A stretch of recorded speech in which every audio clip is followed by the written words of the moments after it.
So very welcome to the 13th lecture in this master level course. This will be a little outside your immediate experience, I think. So you will have to be very focused to keep track of what I am going to tell you about. But still, it's a very important part of sustainable development or sustainability science.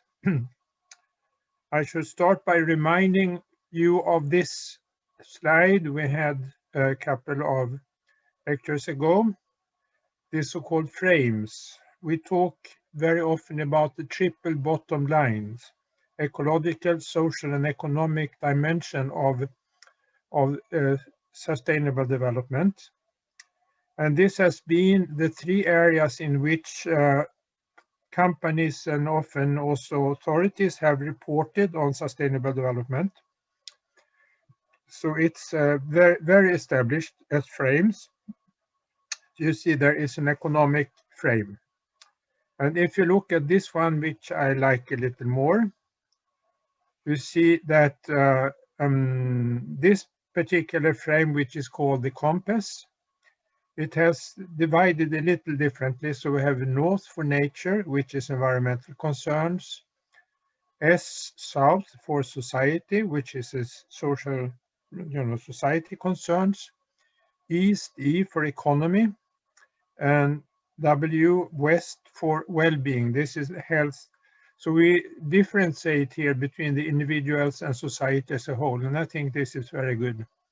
So remember the frames that the economy is very important to include in a course on sustainable development.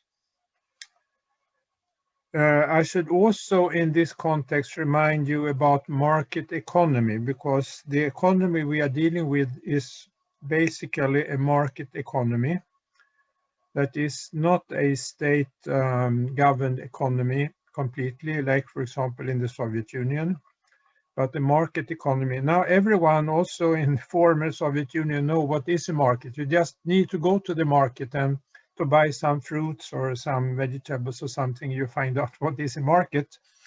The question is that not always the whole society is part of a market. So if in a good market economy you have private property, you have a freedom of choice. You can choose to which company to go to buy something. You have a competition between different companies for prices and whatever they, offer. So there is a system of markets and prices, and of course there is a government involvement here, but it's limited. So this is something that we have more or less in all our countries. The first problem with our present economy, which does not make it sustainable, I will discuss, is economic growth.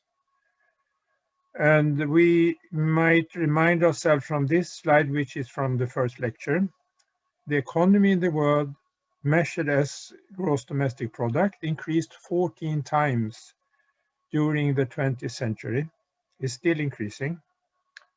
Per capita, this means 4 times increase. So even if there is a population increase, there is even more BNP per capita increase.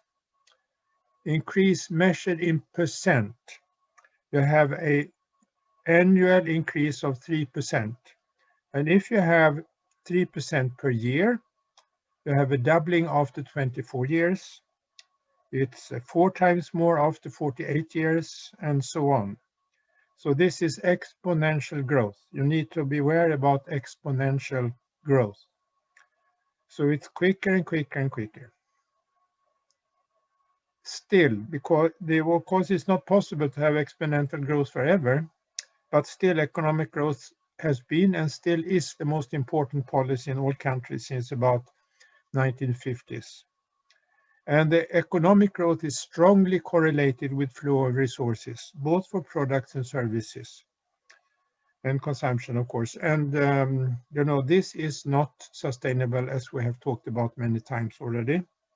So here you see this exponential growth population is increasing, water use is increasing, carbon dioxide emissions are increasing, number of cars is increasing, etc., etc., etc. It's not sustainable. So you see, if you look at this so-called donut from Kate Rayworth, we are in the situation of overshoot. If you look at the arrow here, we are in a situation of overshoot. We are using more resources than what the planet can provide during the year. We need to be within this yellow space, the safe and just space for humanity. And then we will have enough of all these things that we need for our well-being: food, water, health, education, etc., etc. And we don't take out too much of the resources, so we don't have climate change, ozone layer depletion, etc. So this is the important to remind ourselves. We need to be within the safe and just space for humanity. But with economic growth forever, we are not that. We are overshooting. And does it help us? Well, look at these pictures. Here you have income per capita during going from some $5,000 per year per capita and go on like that. And here you have life expectancy at birth. That is how we are doing in terms of health. And you see, it is going on. If you are very, very poor, of course, the life expectancy is low. People die when they are infants and so on. But as the income goes up, already here is about $10,000 per capita a year. It doesn't grow anymore. This is the economic level that's needed for a good life expectancy. Mortality, of course, is very similar. If people are extremely poor, mortality is high. And then it is decreasing as people are less poor. And at the level of about $10,000 per capita a year, it has leveled off and it doesn't decrease any longer. Education, very similar. If you are very poor, you can't go to school. There is nothing like that. And then as income increases, you start to be able to go to school. And at about $10,000 per year in capita, it doesn't increase any longer. And similar, this is more difficult to measure, but it's happiness versus income. So of course, if you are very poor, it's not so easy to be happy. And then it goes on. And when you come to about the 10,000 or so US dollar per capita and year, happiness level is leveling off.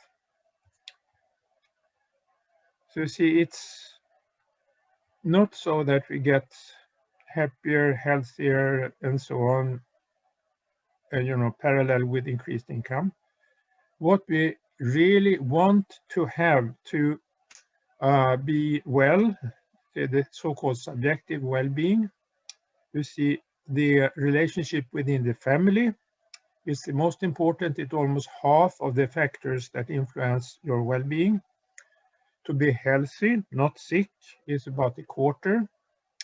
A good place to live, it's about a tenth, 8% here, and so on. So money and financial institution is 7%. So income in itself doesn't contribute to well-being. It's the other partners, the other factors that's that.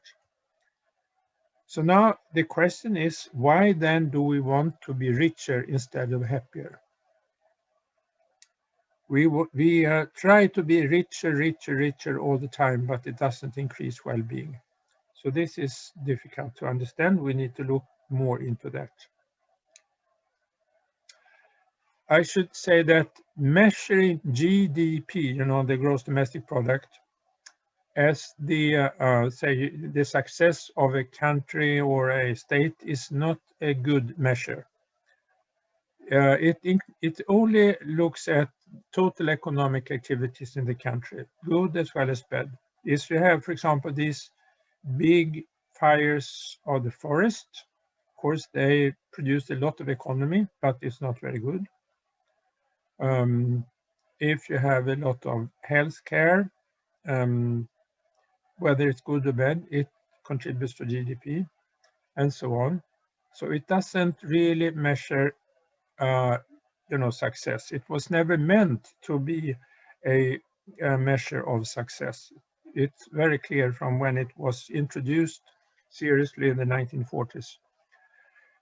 We need instead a measure of welfare, happiness, or development in some way, and there are several such indicators.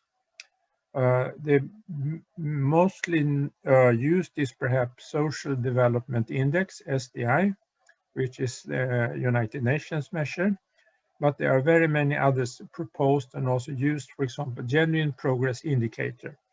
It's a it's a collective indicator that consists of very many different dimensions, but there are very many of these. We can look at this, dimensions of the development, and if you look at that and you see what is the goal, what we really want to achieve, and what is the way to achieve that, the means. And economic growth, it's a mean to achieve something, it's not the goal. Think twice about that. Economic growth is not the goal, it is a mean to achieve something. We need money to achieve something. Governance, that is having a government that take care of the country in a good way. It is a means to do something, to achieve something, but it's also good to have a decent government of a country. But mostly it's a means. And education, of course, which you are doing right now. Why do you get educated? Because you want to have a good profession, a good future, a decent income, and so on. So it is mostly a mean, but of course it's also a goal. It's nice to know something.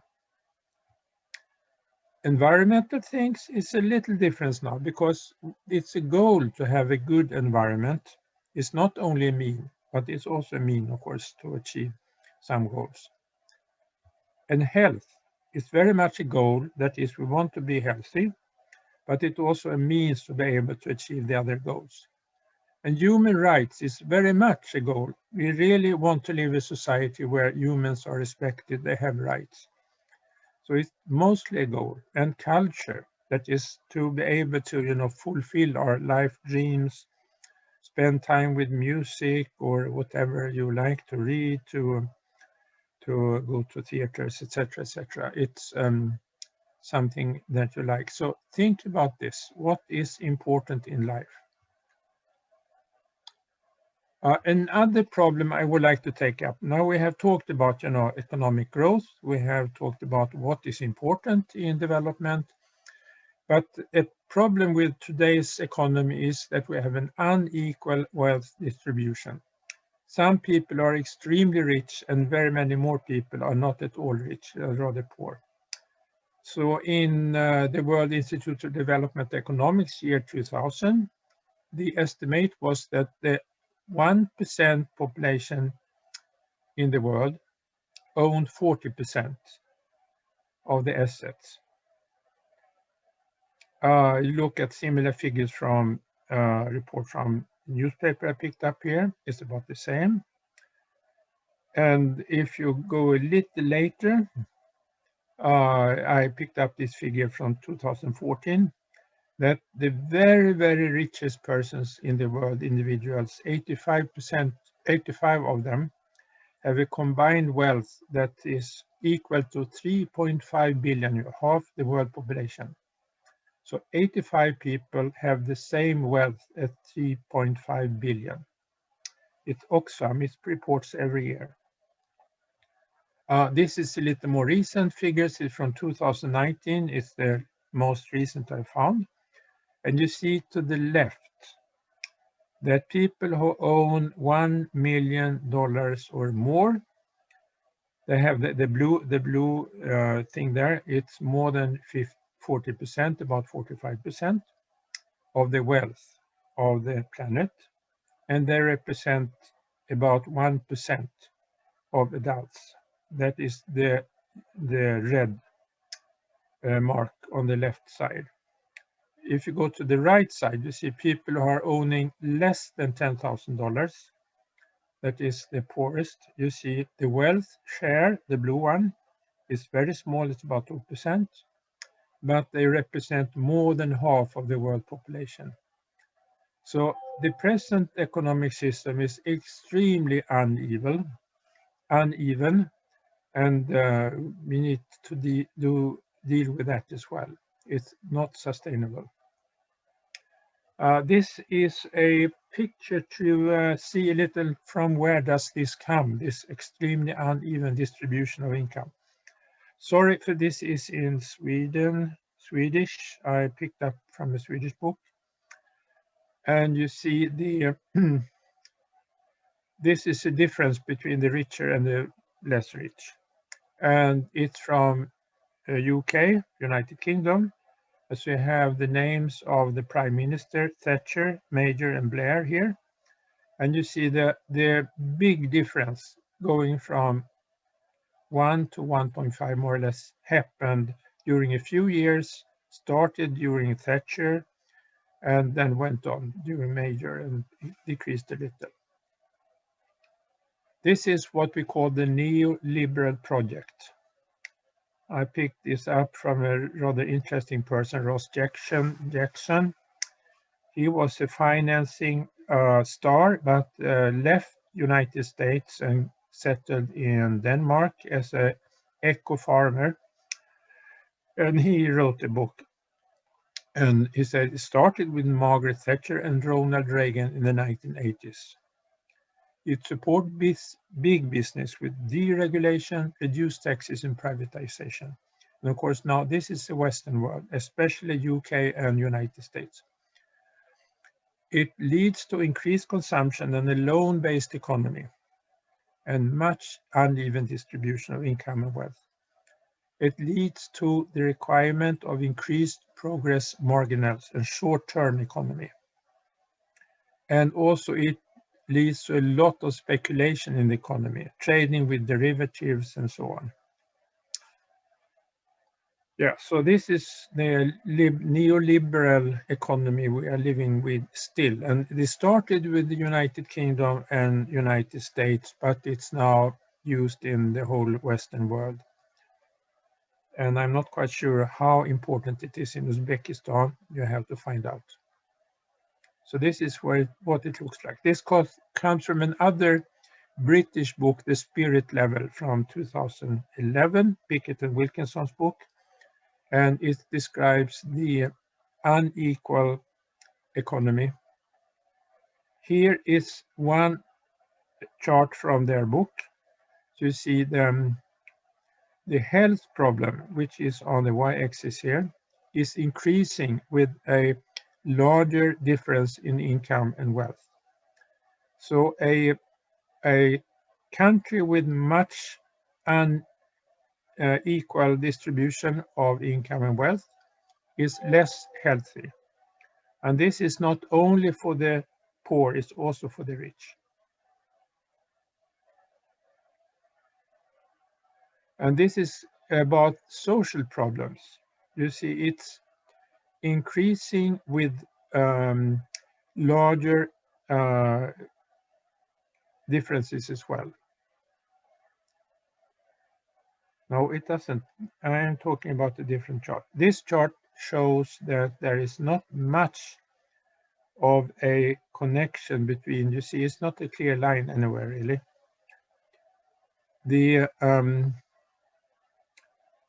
The distribution, the level of health in a country is not much related to the income. Here it is related to the difference in incomes, and here it shows that it's not related to the level of income. Here is the one I was going to mention. It's the level of psychic unhealth. If you are not so healthy psychologically, it is more so in countries with a big difference in income and wealth than in countries with low distribution of income and wealth. It's again the same book, The Spirit Level, and here's again the same book. It shows that if you have a larger income difference, the trust in society is decreasing.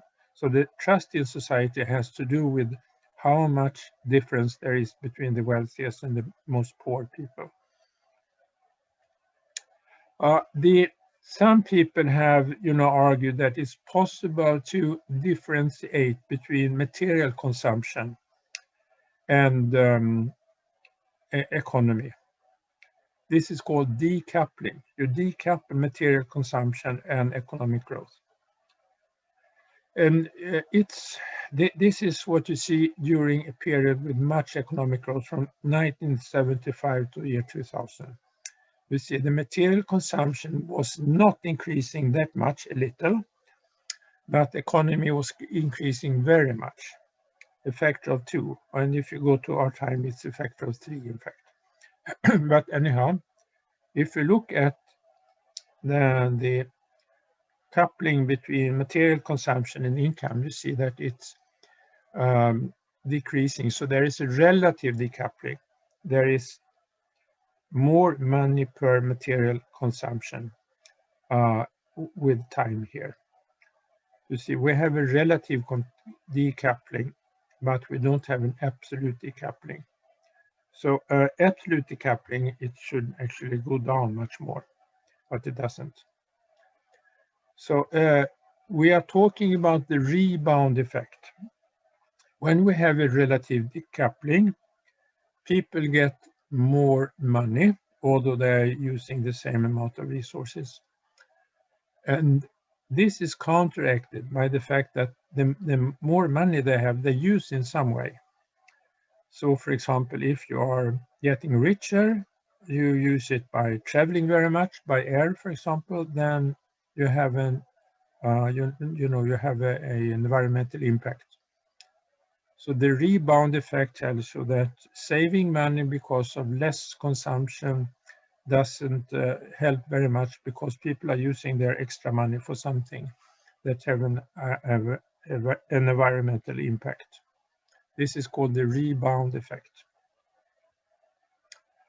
So we are looking back into this so-called economic machinery, What we see in our society today is that the companies want to earn more money, and they do it by selling more of their services and products.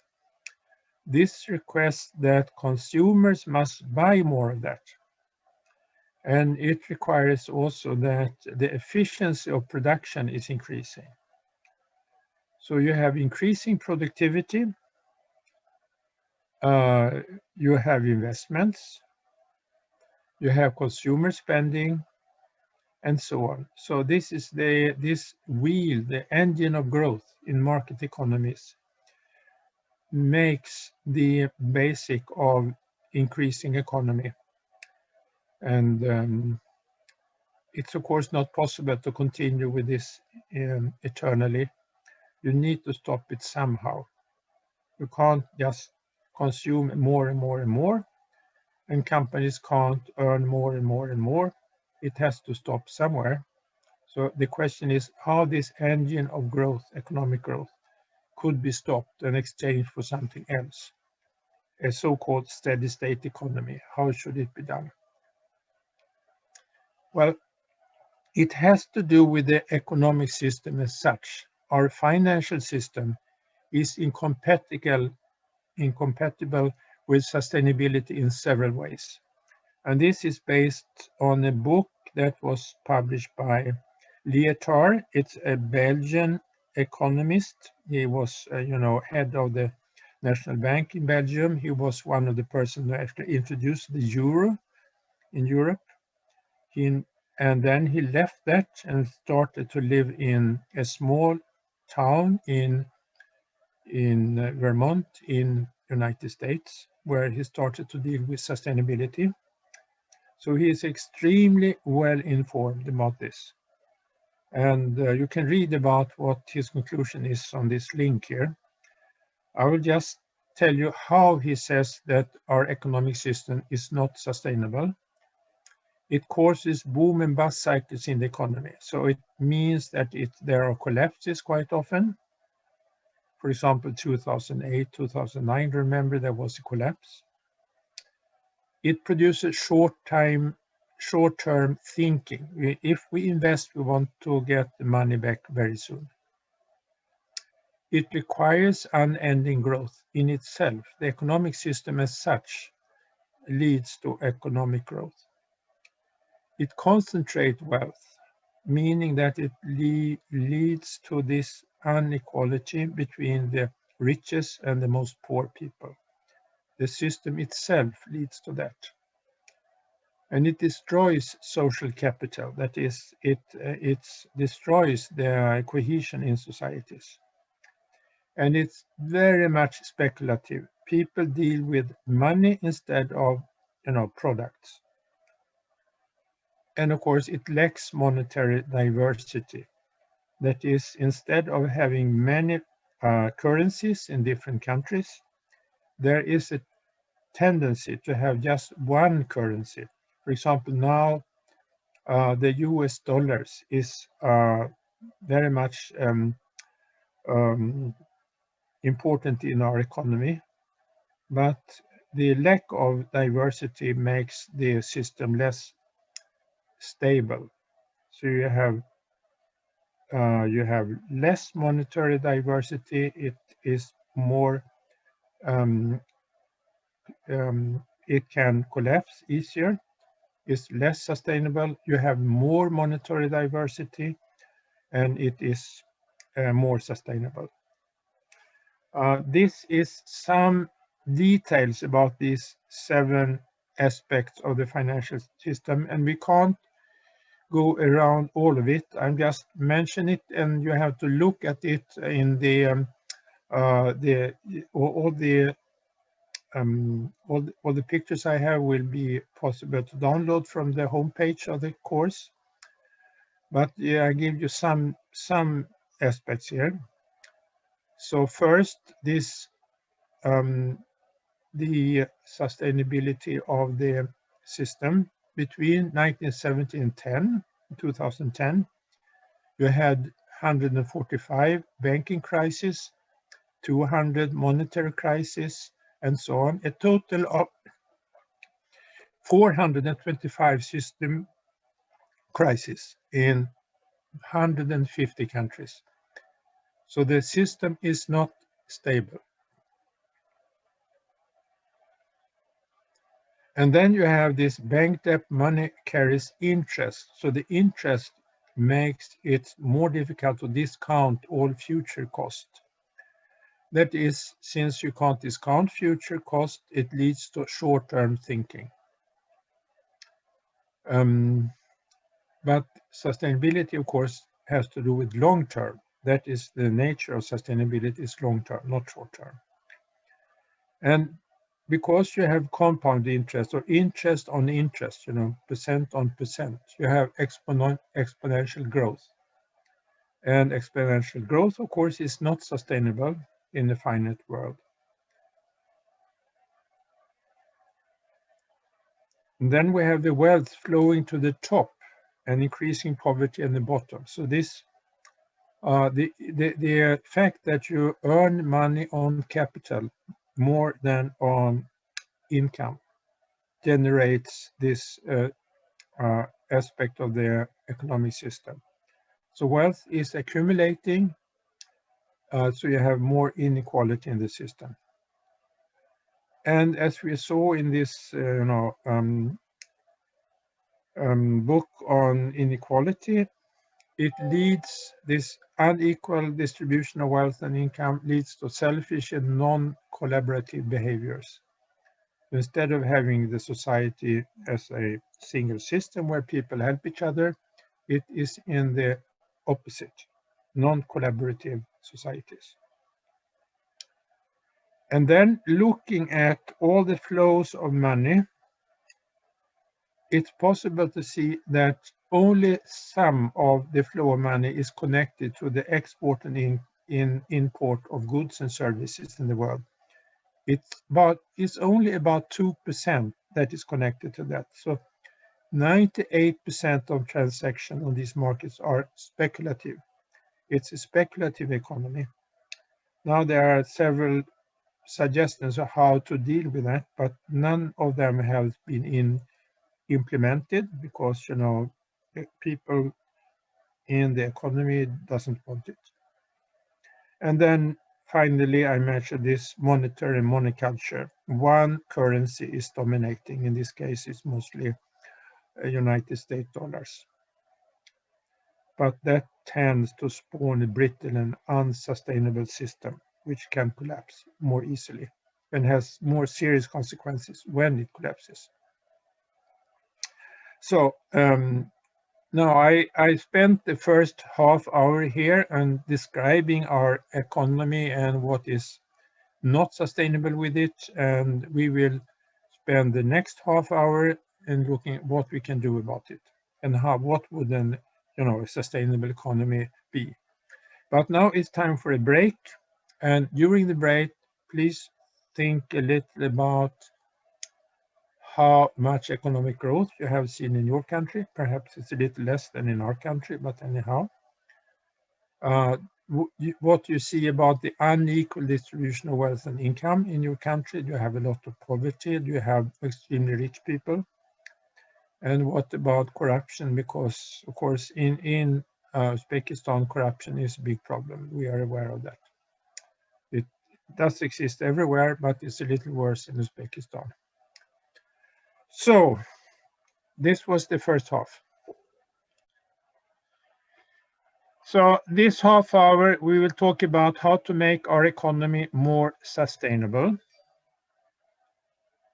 And this book came out 2009. It is a UK book from Britain, from England. And it says, prosperity without growth. Is it possible to have a good society without economic growth? Transition to a sustainable economy, it's called. And they were based very much on economic scenario building, that is economic theory. And the one who did the important thing here was a Canadian ecologist called Peter Victor. He published another book the year before. It's called Managing Without Growth. And he looked at this possibility. If you have stopped having economic growth, there are two possible developments. One is the so-called collapse scenario. You see here that unemployment is increasing, poverty is increasing, although GDP per capita stays on the same level. Greenhouse gas emissions on the same level, and so on. So this is one possible way that things could develop in a steady state economy, but it's not necessarily like that. This is, well, this was the collapse scenario. So in the collapse scenario, you have unemployment, poverty, and the loans in the public sector is increasing.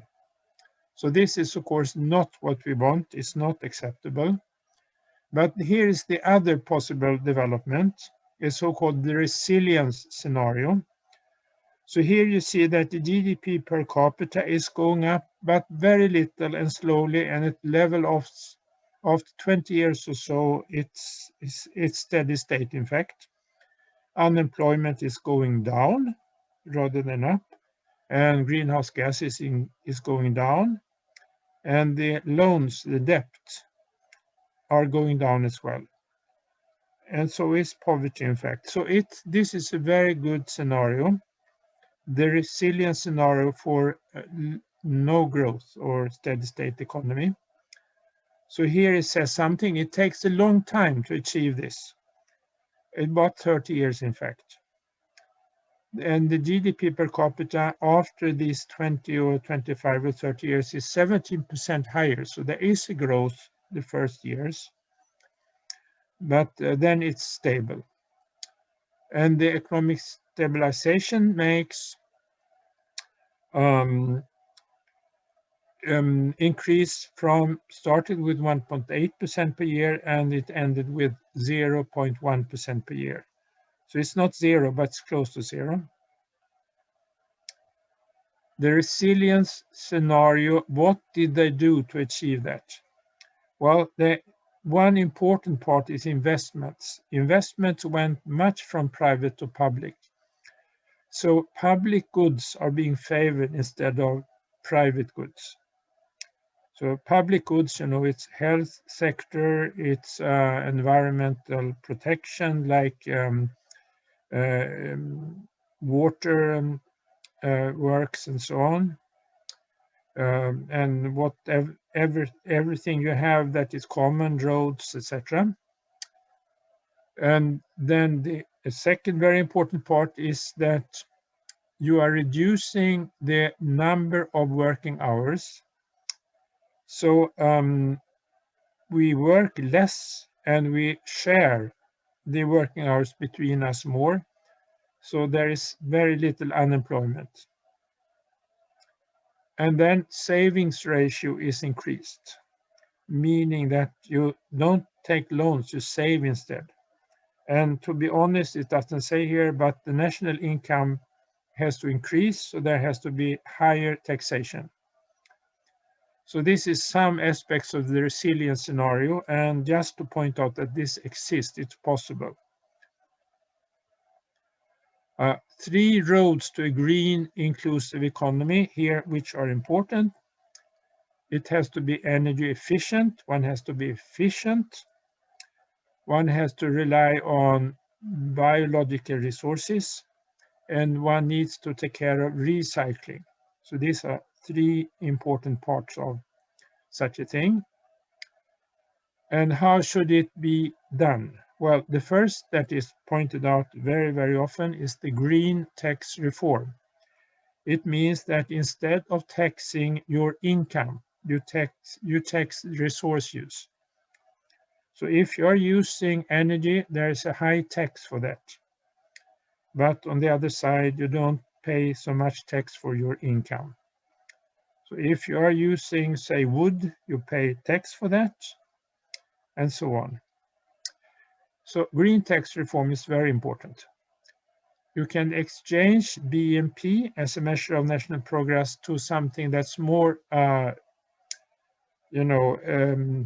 important to measure, like welfare, happiness, etc. And there, as I mentioned, there are several indices: general progress indicator and the social development indicator, and so on. So there are several ones, and some of them are already used.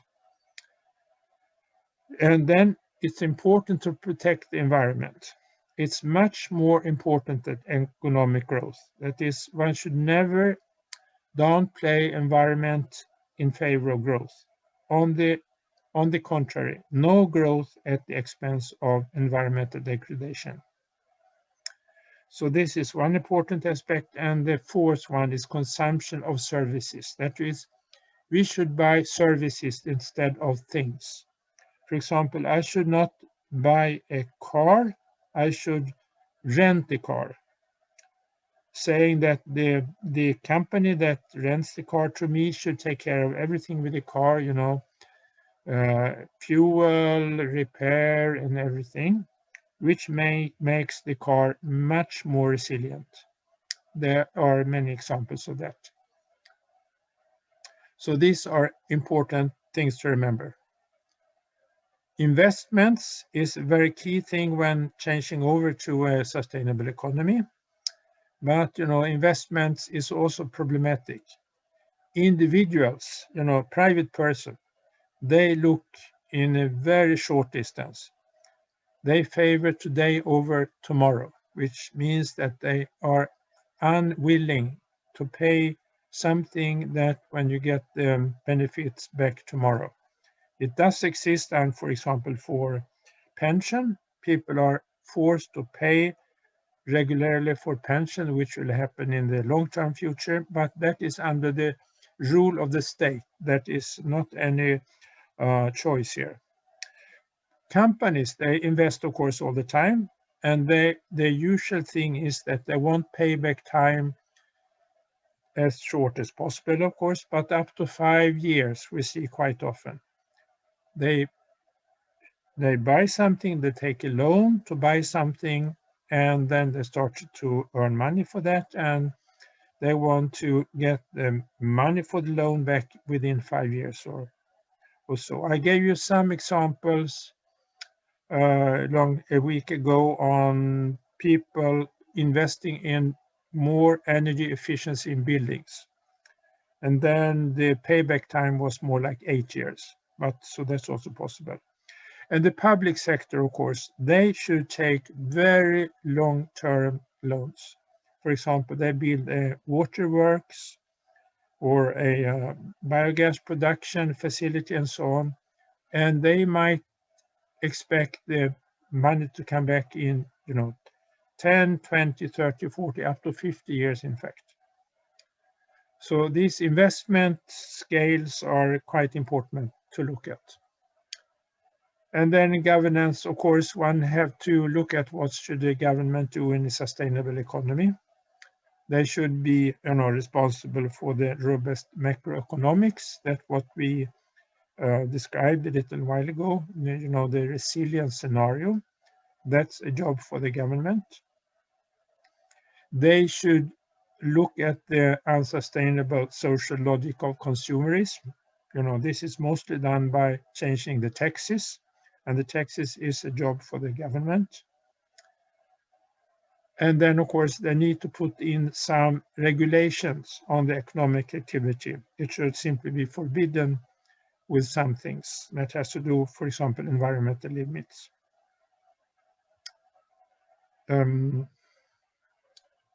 Okay, so how to do this? Well, some more tools for achieving sustainable economics. Price externalities, that is, if you have an environmental impact of something, it should cost. So this is pricing externalities. Eliminate perverse subsidies, that is, very often now, for example, fossil fuel companies are subsidized by the state. That has to stop. We should not have that any longer. So these are perverse subsidies. Take them away. Regulatory standards. It has to do with, for example, proper ways to use a forest, proper ways to preserve biodiversity. These should be enforced, these regulatory standards. It's not much of a state nowadays. It's more like, private initiatives. And investments, we already talked about. It should be long-term investments. Promoting equity and social protection. The state should be responsible for taking care of people who have too low income.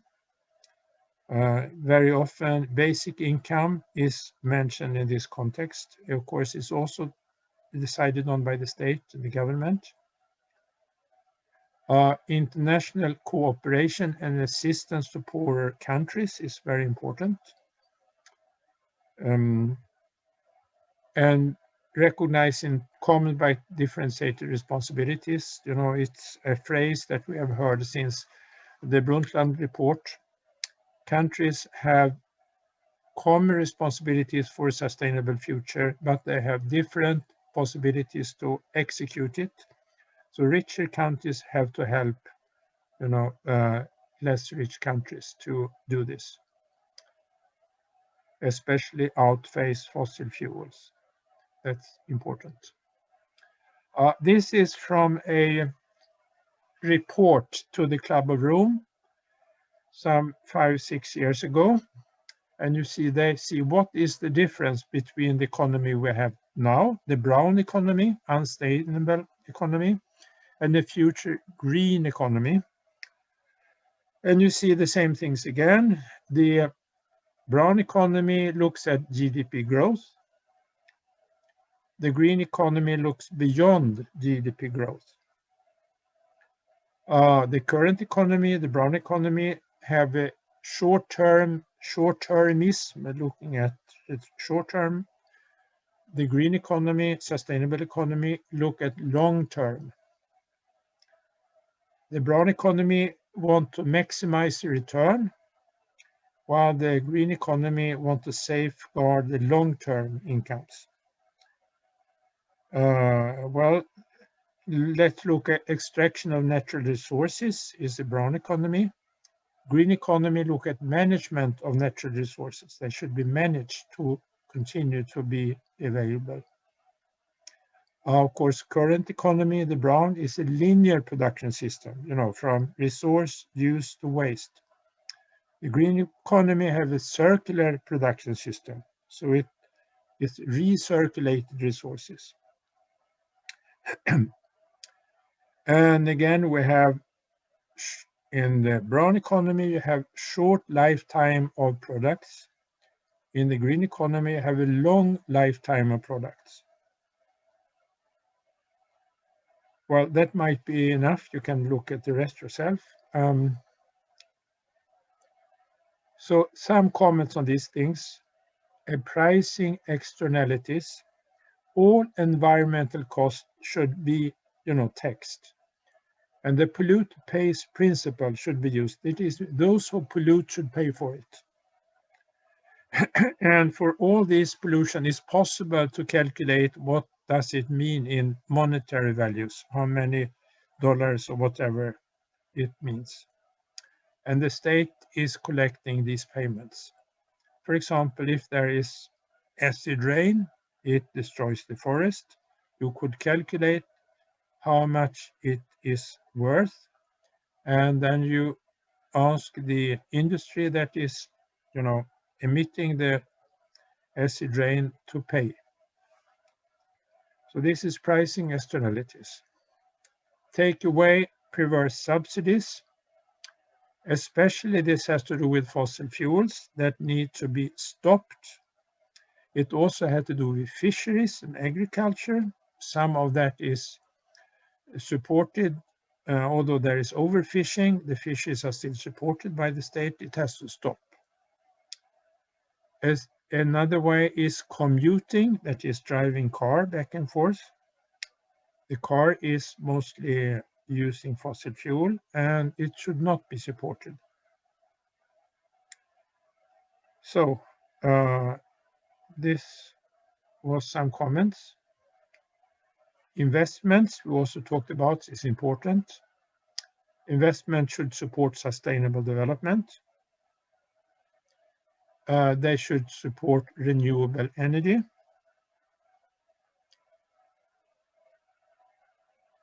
And the financing of these investments should come from, risk capital, like pension funds.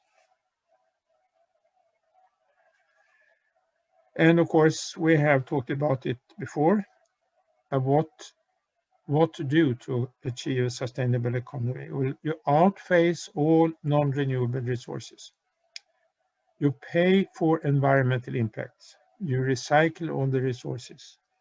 You use renewable resources within their reproduction rate. This is all good. It's all profitable. So again, the same thing. The circular economy, of course, is part of this, very important part of this. What does it mean? Well, circular economy is an industrial economy with restorative material flows. So the material flows go back to the industry. And you have two types of material flows. Biological nutrients, they should be able to go back to the biosphere safely without causing any pollution. For example, wood, waste from agriculture and so on. And then you have technical nutrients. They are called technical nutrients. They should circulate without entering the biosphere. These are, for example, metals, say lead, mercury, to take a couple. So they should stay within the technical sphere, not going back to nature, not pollute. But you also have some chemicals here that need to be taken care of. Some example. This is a wooden house. It's 4 or 5 stories. It's all in wood. You can't see it so well, but it's all built in wood. It means that it was not used so much concrete to build these houses. Concrete is not so sustainable. To produce concrete makes a lot of emissions of carbon dioxide, which is not sustainable. Instead, here is wood. So, and of course, the wood could go back to nature when it has been used. This is an example of a circular economy. It is an area in Denmark where 9 industries and the city is working together to recycle all the resources. For example, water that comes out from one factory could continue to the next factory. It could be used for some other purpose. Or, for example, there is a yeast factory for producing antibiotics. The yeast could, after the production, go to a factory with hens that produced egg.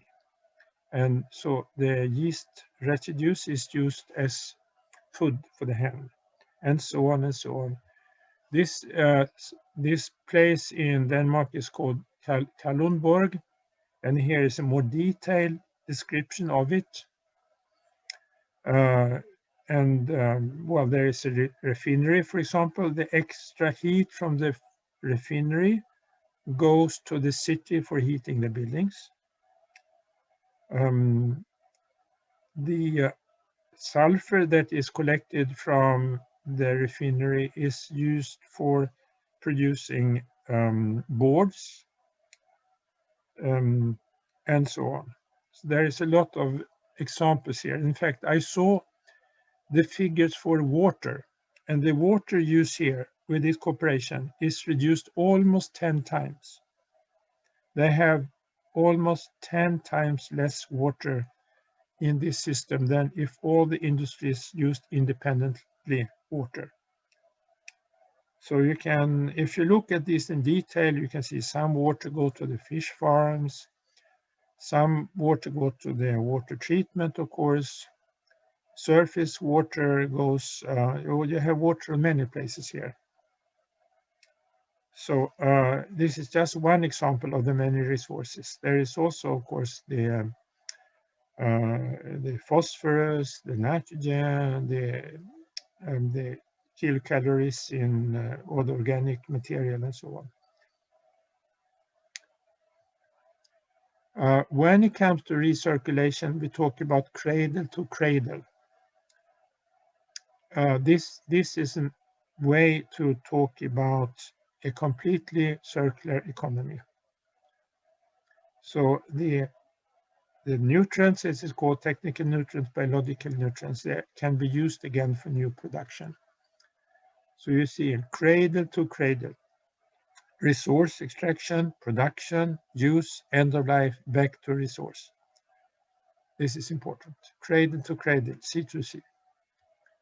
And possible for companies to get a certificate for good cradle to cradle.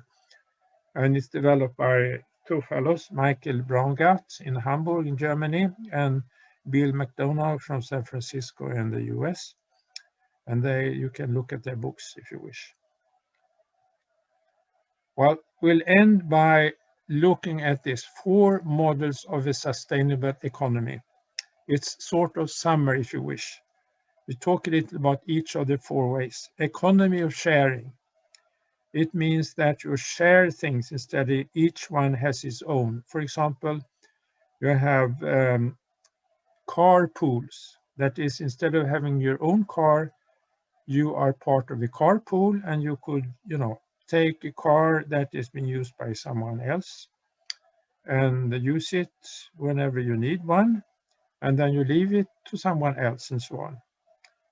So this is economy of sharing. It's also very much that when you have used up something, for example, your children are getting older, they don't need their, small bikes or something like that. You leave it to an area where used material is being collected and can be bought. So it's being used over and over again. So it's reuse. So economy of sharing means that many people use the same resource. And of course, it's done in many companies, so on. It's not that each one has his or her own copying machine. We have a copying machine together, and so on. Economy of sharing. Economy of self-production means that each person or each household can produce some of the things they need on their own. For example, they can grow their own vegetables. They can produce their own energy, for example, by a heat pump, or they can take care of their own water by collecting rainwater or something like that. So there is some possibilities for everyone to produce their own needs to an extent. You remember that even in cities, you can have a lot of material growing on your walls, on your balconies and so on. So you can have your own tomatoes or whatever. So even in a densely populated city, it's possible to have some of your own production. Then, of course, the circular economy, we have talked about it already quite much. You have to recirculate all the resources. So to use it again, over and over again, the material the first thing is, of course, that you may have, you may give away the material you used, or excuse me, the things you used, the product, to a new user. Could be car or something else. But you could also use the material that's in it to produce a new product of some kind. It's the circular economy. And here is also mentioned the economy automation, that is the increased amount of computers, robots, and so on makes the society more resilient, more sustainable. It also leads to less working hours. And of course, we want to work a little less to be more sustainable. Each working hours consume resources, so we don't need that. Well, it could be more things here, but these 4 models are quite basic. And of course, a sustainable economy is not only one of them. They could have aspects of all 4 of them in the society. And I should also mention that the resilient society should also be a sufficiency society. Sufficient means that we are using less of everything. You can't drive car as much. You can't take an airplane as often, and so on and so on. So there is also the society that is more